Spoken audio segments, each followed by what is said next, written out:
Du Grand Lyon, nous sommes ce soir à Dessines, sur le site du futur Grand Stade. Un chantier qui n'avance pas beaucoup, comme vous pouvez le constater.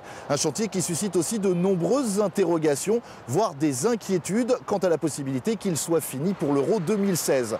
Hier, le tribunal administratif de Lyon a rejeté les recours de 8 opposants au projet. Des opposants qui ne désarment pas pour autant. Certains squattent même ici sur le site depuis près d'un an. Ils se font appeler les fils de but parce qu'ils sont installés là-bas, sur la butte.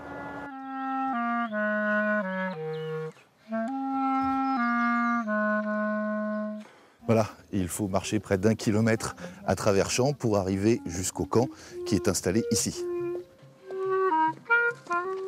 On est installé où là?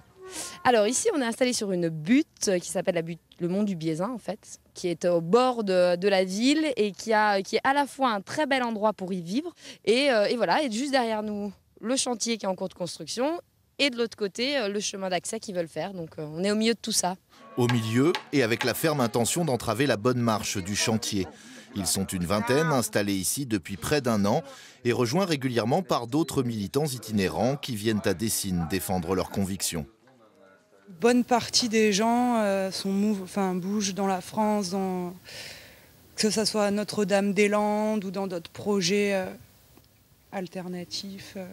Comme toute occupation, ce campement sur un terrain communal est illégal. La justice a donc ordonné récemment son évacuation. Elle doit intervenir à partir du 30 avril. Mais pour ses opposants, l'heure n'est pas encore venue de lever le camp. Vous pensez encore pouvoir les arrêter? Sinon je ne serais pas là, tout simplement. Le jour où je pense qu'il n'y a plus rien à faire, je pense que j'irai ailleurs. En attendant, la lutte continue et la vie s'organise autour de principes communautaristes, alternatifs, mais aussi écologiques. Les opposants au Grand Stade sont bien installés ici et ils n'ont aucune intention d'en partir, même après le 30 avril. Affaire à suivre donc. Il est l'heure pour nous de voir les autres sujets qui ont retenu notre attention dans l'actualité du Grand Lyon. 820 000 €, c'est le patrimoine dévoilé par Gérard Collomb à nos confrères du Progrès. Le premier magistrat lyonnais déclare posséder une résidence principale de 150 mètres carrés dans le 5e arrondissement de Lyon, une permanence parlementaire dans le 3e et un studio à Paris. Il possède par ailleurs des parts dans une société basée dans l'Ain, des tableaux, quelques milliers d'avoirs en banque et un scénic d'occasion. Ils ont mis un peu de verre, place des terreaux, pour la bonne cause. À l'occasion de la journée mondiale des luttes paysannes, une dizaine de graffeurs s'est livré bataille aujourd'hui sous les yeux des passants. Leur mission, créer des toiles évoquant la détresse des éleveurs paysans africains face au changement climatique, la pauvreté et la malnutrition.